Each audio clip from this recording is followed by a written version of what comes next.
Алешка жарил на баяне, пенел посудою шалман, а дыму табачным, как в тумане, плясал одесский шарлатан. Устал Иван заплатить свое кадило, поставил самогонный аппарат. Однако и эта установка намудрила, и он пошел работать в мясокомбинат. Алешка жарил на баяне, пенел посудою шалман, а в дыму табачным, как в тумане, плясал одесский шарлатан. На это дело он в роду 1300 купил товару, самогонки и вина.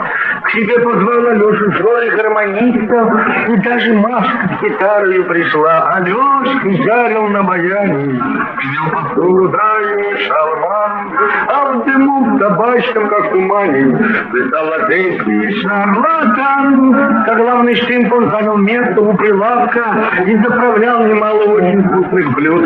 На кухне жарила его подруга Класка, официантом был Алеша Фондердот. Алешка жарил на баяне, пенел посудою шалман, а в дыму табачном, как в тумане, плясал одесский шарлатан.